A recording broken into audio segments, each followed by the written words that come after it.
So we're heading into week 10 fantasy football, and at this point in the season, what's always interesting for me every single year is watching some of these top players just fall down the rankings completely, and watching some guys that are very unexpected just completely take shocking rises up my rankings today.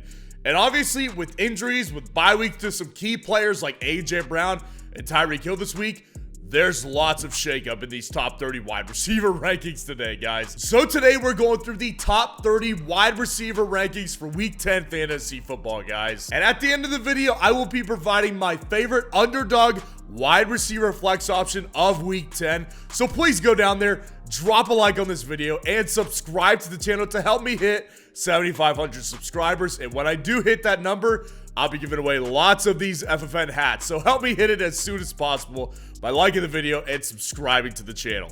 So let's go ahead and just dive right into the matchups right now.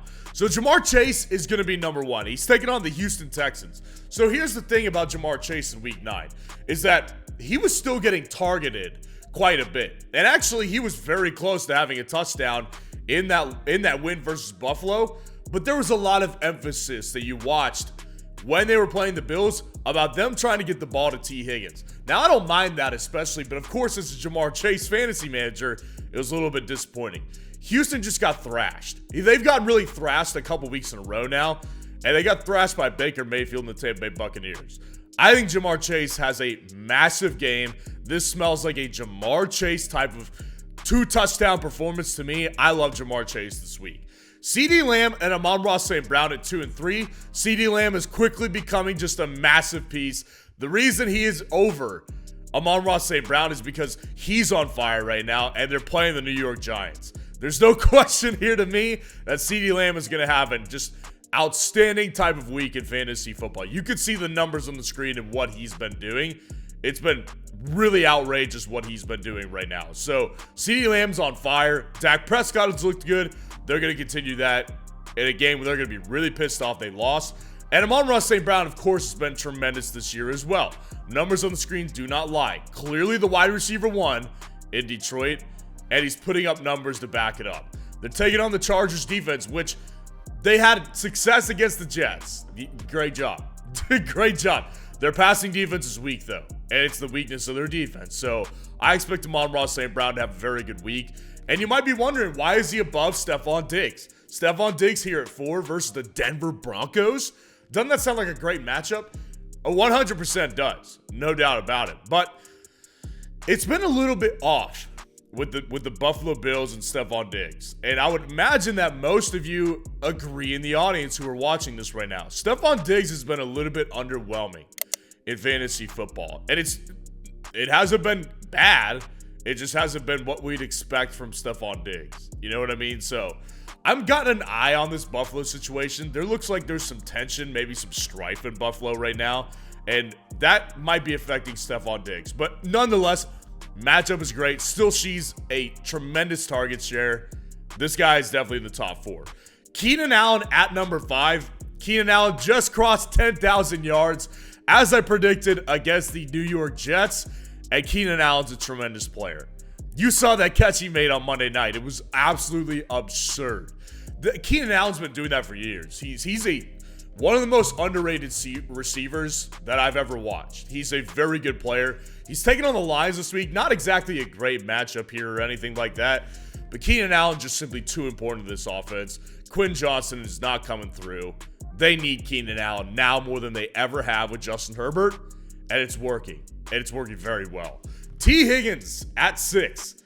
Climbing back up because, as I said with Jamar Chase, there was a clear emphasis, at least to me, when I was watching them play the Buffalo Bills, that they were trying to get T. Higgins the ball, and it was working. Obviously, it worked out very well for the Cincinnati Bengals trying to do that. Numbers on the screen are still not matching up with a top 6 ranking, though, right? I understand that.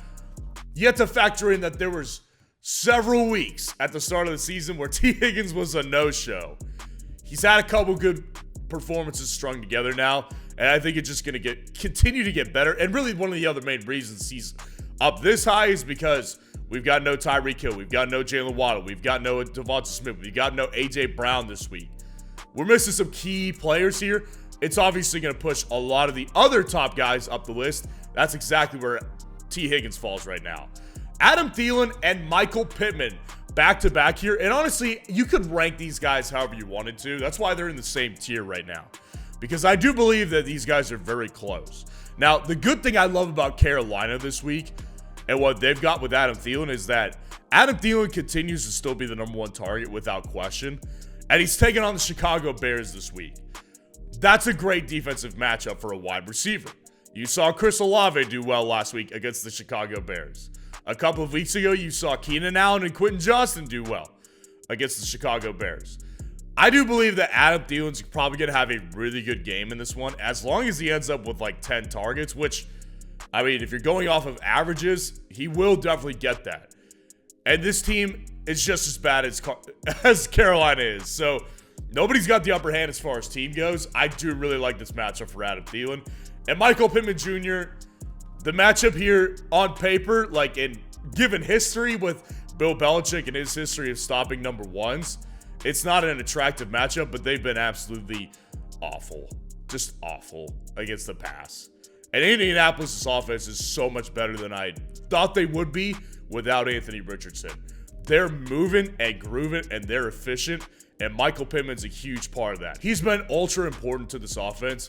They'll probably put an emphasis on stopping him, but I just don't think it's going to matter at the end of the day.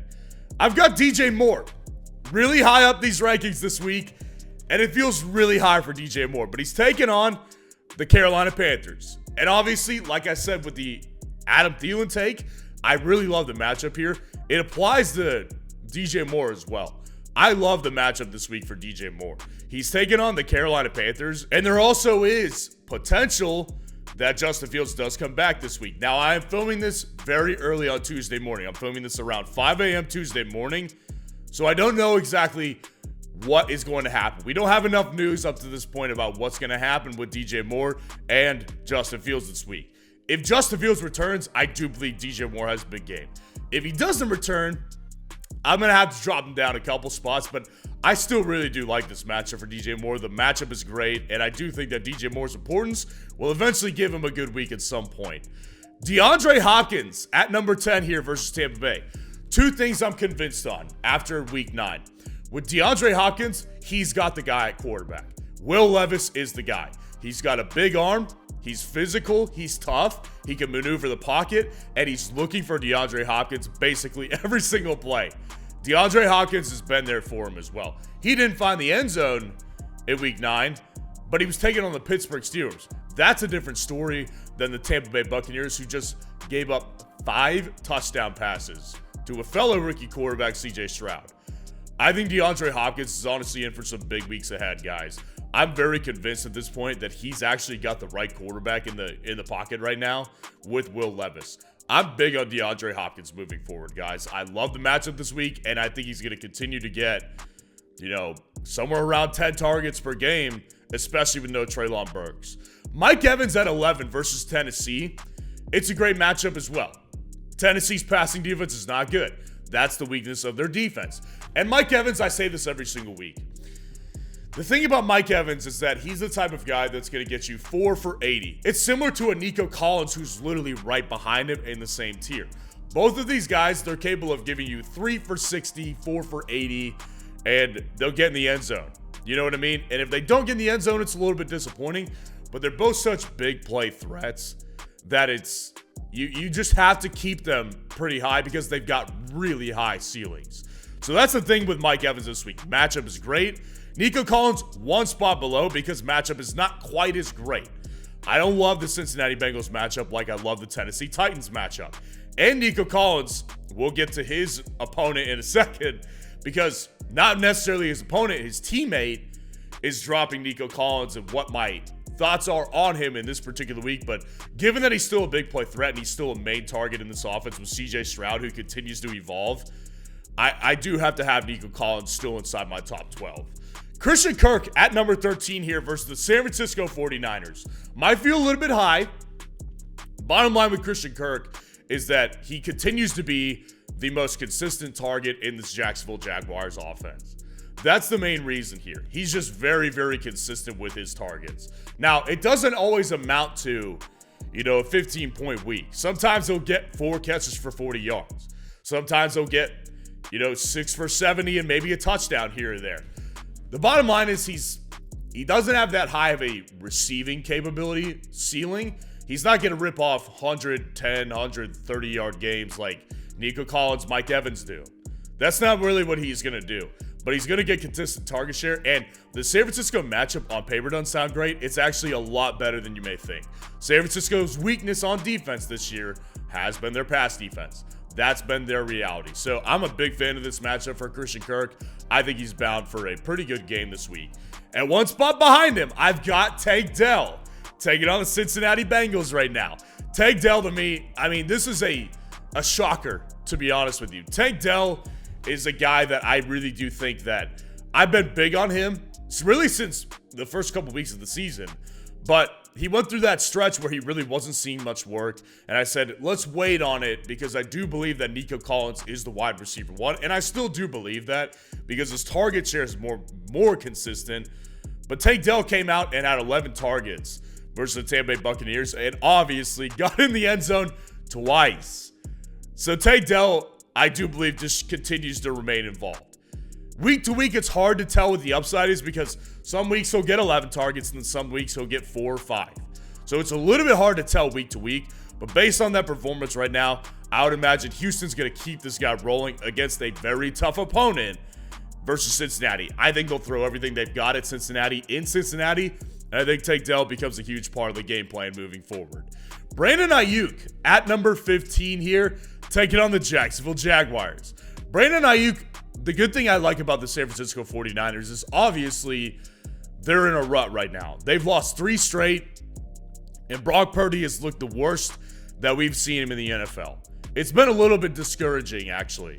So I do have fears and worries about Brock Purdy the way he's been playing. Now, when it comes to Brandon Aiyuk specifically, the thing I like about Brandon Aiyuk's circumstance is that they're coming off a bye week, right? So they're obviously going to be well rested. They're going to have a very good game plan for this game versus Jacksonville. And when they're winning, Brandon Aiyuk's been a huge part of that game plan. I do believe they're going to get Brandon Aiyuk involved. Now, Deebo Samuel may return for this game, so that may shake some things up a little bit. But in his return, I really don't fear Brandon Aiyuk's workload, and that's why he's here at 15, because I do think the ceiling is actually relatively high this week, but Jacksonville's defense is tough. Amari Cooper at 16, taking on the Baltimore Ravens in Baltimore.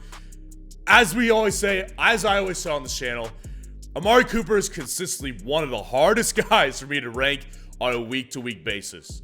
Obviously, he had a great week last week against the Arizona Cardinals. 5 catches, 139 yards, and a touchdown. I hope you had him playing because Amari Cooper was a great play in Week 9 fantasy football. In Week 10 fantasy football, I think it's much tougher opponent and much tougher situation. They're going to Baltimore, taking on the Ravens, who are just absolutely red hot right now. And not only are they just red hot offensively, they are just bullying opponents defensively. I do worry about this matchup for Amari Cooper. When it comes to a defensive back being physical, whenever Amari Cooper has been given physical coverage, that's not exactly Amari Cooper's strength throughout his career. So I do worry about that a little bit. But nonetheless, I mean, he's so clearly the wide receiver one, and he just is such a big play threat. I gotta have him inside my top 20 this week. Deontay Johnson and Chris Olave back-to-back. Deontay's taking on the Packers, and Chris Olave's taking on the Vikings. And really, here's the deal. The matchup versus Green Bay for Deontay is so good. And as I discussed on my What I Got Right and What I Got Wrong live stream on Monday night, I said I've been wrong about Deontay Johnson. He's had nothing but very good games in fantasy football since he's been back. And I just consistently kept telling my audience, put him on your bench. I was wrong about that. That was a bad call by me. We got to acknowledge, I have to acknowledge at this point that Deontay Johnson is a legit option versus Green Bay. That secondary, they're not good. Do not let last week with Brett Rippon fool you. Kenny Pickett is not great, but he is better than Brett Rippon, I will tell you that much. So I think that Deontay Johnson is going to have a good week this week against Green Bay. You know he's going to come down with at least around 8 to 10 targets in this game, which I think is going to do him very well against the Green Bay Packers. And then Chris Olave right behind him, it's a similar story, honestly, because Chris Olave continues to see just a ridiculous target share, but he continues to do very little with it. Now, last week was a good week. He did find the end zone this past week, but he still didn't cross 50 yards receiving. It's been a big disappointing season for Chris Olave in particular, and I just really do think that, with the upside that he's going to continue to see, just from a target perspective, you have to keep him inside this list right here. But you also have to acknowledge that this is not a guy who is going to really have that massive game that we were all hoping he would have, especially against the Vikings secondary. Devonte Adams at 19, he had to drop this week. He's taking on the New York Jets. So there's a couple reasons he's got to drop. Obviously, last week I had him inside of my top 10, and that was a bad call. And that was against a very good matchup versus the New York Giants. Well, he's got to drop because he's playing the New York Jets this week. The New York Jets are one of the best passing defenses in the NFL. They do not allow much through the air. The Chargers had a tough time against them on Monday night. Now, they're a better team, so they did do well, but they're still a very tough passing defense. Devonte Adams, there just is a ceiling drop right now with Devonte Adams. And it's hard to explain because he's such a great player, and this team clearly looks more energized without Josh McDaniels there, but there's definitely got to be a ceiling drop here with Devonte Adams. I do think he will rebound some week. I just don't think it's going to be this week against the Jets. Marquise Brown is at 20 here, taking on the Atlanta Falcons. And I know a lot of people are going to be excited about this one because Marquise Brown looks like he's going to be having Kyler Murray back as his quarterback, barring any setbacks in practice this week. I think he definitely takes a bump up. I think the ceiling is definitely higher with Kyler Murray. I just don't know what to expect with Kyler Murray's first game back. Now, I do really love the matchup. Atlanta's matchup is great. They can give up passing yards to anybody. Anybody and everybody, they love to do it. So, I do think there is a ceiling bump here that he will experience with Kyler Murray. But I don't think Marquise Brown still has a Christian Kirk type of ceiling week to week. I don't think he has a Tank Dell ceiling type of ceiling week to week. So we'll just have to continue to monitor this one. Marquise Brown's position in these rankings, while it is solid this week, will potentially be very fluid over the next several weeks as we watch him with Kyler Murray. Garrett Wilson and Deebo Samuel back-to-back here. Garrett Wilson taking on the Raiders. Great matchup. And obviously, Deebo taking on the Jacksonville Jaguars. Now, Garrett Wilson, his ranking, I feel very good about. Even when Zach Wilson is not good. And he was not good on Monday night versus the Chargers. And that was an opportunistic matchup right there. Even when he's not good, he's just so important. Garrett Wilson's so important to this offense that it really doesn't affect my thoughts on him too much at this point. He's definitely going to continue to be in these top 30 rankings just because of how important he is to this offense. So taking on the Raiders this week, I love the matchup. The importance of the offense is there. And Deebo Samuel, it's obviously dependent on if he plays or not. Now, I don't think that he's going to come back and have a great game. But I do believe that he will be involved the moment that they get him back. And I'm not just talking about in the past. I do think he will start to see some more carries as well. If he's healthy enough, I think it's going to happen. Taking on Jacksonville in Jacksonville is not an ideal matchup, though. The way the 49ers have been playing, the way the Jags have been playing, Jacksonville's a tough defense. It doesn't match up well, but I do think that there is a chance that San Francisco comes out of this bye week and wins this game. Both teams are coming out of a bye, so they've had enough time to prepare for each other. San Francisco is going to get it going at some point. I just don't think Deebo is going to be the central point of that in week one as soon as he gets back. Jordan Addison, Jackson Smith-Njigba, back-to-back right here.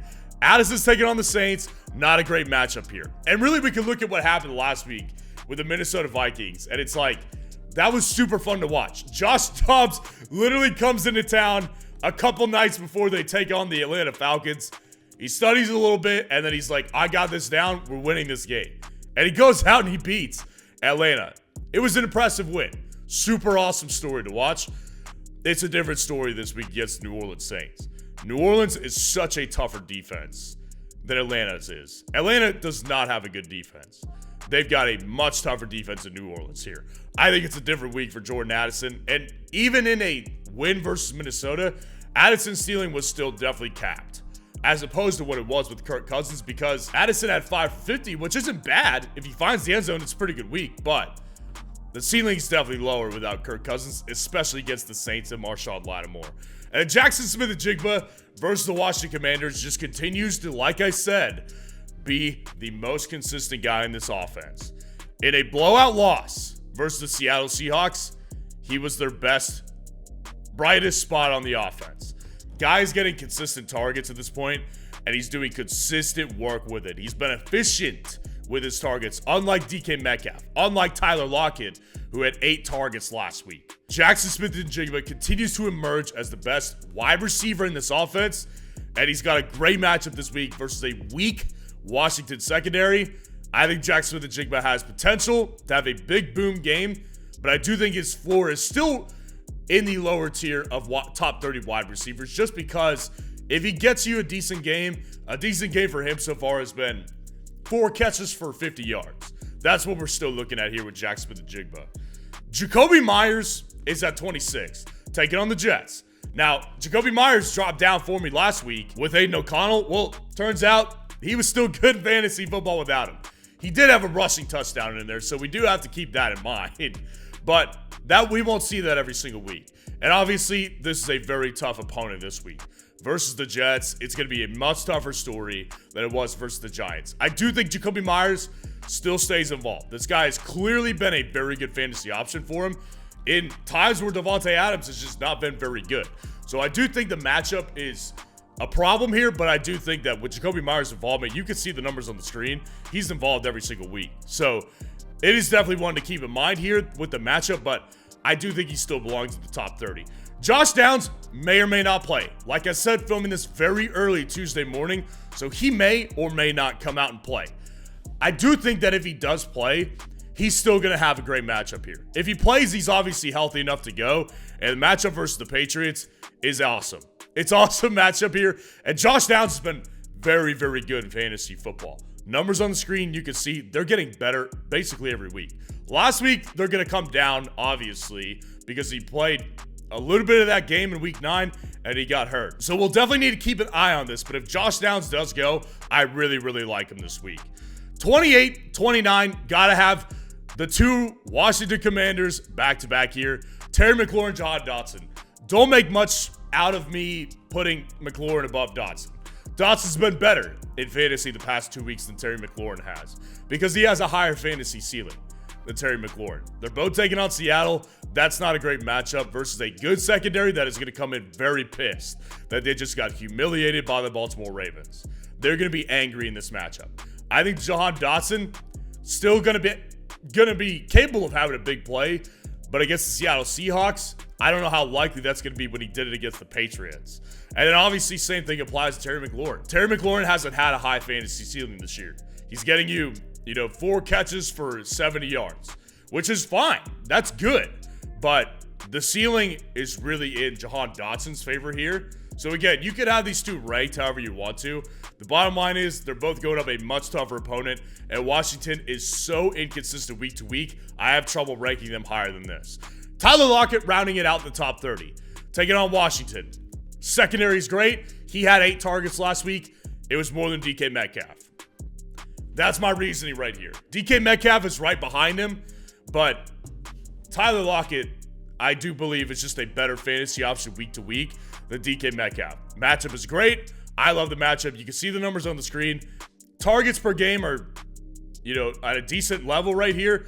It's always very hard to figure out what the Seahawks are doing, but I do think that another one of these guys will have a good game versus this type of secondary. I'm going with Tyler Lockett. And as promised, my underdog flex wide receiver option of the week this week, I'm actually feeling really, really good about this one. I've got Jaden Reed taking on the Pittsburgh Steelers this week. Jaden Reed, rookie wide receiver of the Green Bay Packers. He's had some up games. He's had some bad games. The good thing is he's consistently involved in this offense right now. Not only does he get plenty of targets per game, but he's also running the ball sometimes. They like to use this guy on jet sweeps because he's a very good athlete out of Michigan State. Now, the good thing is he's taking on the Pittsburgh Steelers defense, which on paper sounds great. Their weaknesses, they're in the bottom half versus the run, and they're not great against the pass either. Given the fact that Christian Watson may miss this game due to a number of different injuries, I think Jaden Reed is in line for a good game versus the Pittsburgh Steelers here. And I think that there's always the possibility that he just takes something for a house call because he's a very athletic player. So let me know what you think of the rankings in the comments below and what questions you need answered for Week 10 Fantasy Football. And if you want to see some buy low trade targets before Week 10 Fantasy Football, click on this video right here.